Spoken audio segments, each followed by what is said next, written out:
Bribery, cheating on entrance exams, and faking athletic achievements. Those are some of the methods wealthy parents use to try to get their children into some of the nation's top colleges, detailed in the scandal that came to light this week. But our next guest says there's an ongoing scandal as the rich use a variety of other tools to gain admissions advantage for their children. Daniel Golden is the author of The Price of Admission: How America's Ruling Class Buys Its Way into Elite Colleges and Who Gets Left Outside the Gates. Daniel, welcome. Thank you. This has really struck a nerve. Parents are simply incensed. And I think there was this notion, people knew that wealth could buy influence. You certainly pointed it out back in 2006. So why does this come as such a shock? Well, I think since I wrote my book, colleges have become even harder to get into, even more selective. So what this suggests that maybe the wealthy are worried that even with a big donation, their kids may not get into college. So what the independent counselor who masterminded this scheme, this fellow Singer, what he seems to have been selling was certainty. You know, his message was, if I get your kid an inflated fake test score and bogus status as a recruited athlete, the admission will be guaranteed. It's even better than a donation. So they ratcheted it up to another level. Here's what you need now. Daniel, when you published your book back in 2006, it was interesting that the reaction you got wasn't that so much that people were appalled. It's actually people contacted you to try to figure out how they could get their kid into college through this system, right?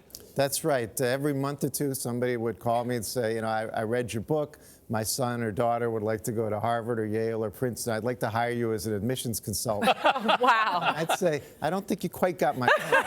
You're missing the point of it a Exactly. little bit here. You know, parents want to help their kids get ahead, and there are ways you do help them with test prep courses and things that are along the legal lines, but giving them an advantage over others.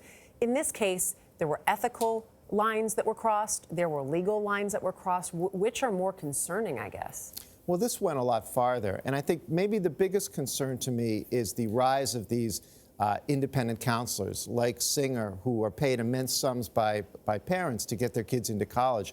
When I wrote my book, this was just starting, but now it's a growing and completely unregulated industry, and they get around the traditional guidance counselor at the high school, whose job is to find the best fit for each student. Right. And instead, they're only beholden to the wealthy parents. And it's some of them are very nice and responsible people, but the incentives are wrongly arranged, and that's ripe for abuse, as in this case. So what does it mean for kids that do not have a parent who can help them with resources, with money like that? Yes. Well, I think it's kind of a slap in the face to these kids who are trying to get in on their own, legitimately, on hard work and achievement. And it's also a reminder of the point in my book that so many students benefit from preferences for the wealthy. You know, what I call the preferences of privilege, like legacy preference for children of alumni, development preference for candidates recommended by the fundraising office, and so on. The universities, Daniel, have been saying they're victims too. Are they, or are they part of a system that's got a real problem? Yeah, I don't see them as victims. I mean, they may have been, deceived in this case, but overall, they developed and they perpetuate a system that's tilted toward the wealthy and made this kind of corruption possible. You mentioned evening the playing field here, and for a long time, what is taking place here is actually what affirmative action programs have been charged as doing. How does that play out? What the critics have said in the past about those? Well, you know, people have criticized affirmative action as if it was the only exception to a merit-based system. In reality, the impact of affirmative action is far outweighed by the cumulative preferences for the rich and the famous and the powerful. So, what people often call white affirmative action. Right. So this puts it in perspective. Do you think this is going to change things at all, Daniel? Not fundamentally, I don't think, because colleges are too fearful to offend the wealthy people who donate money.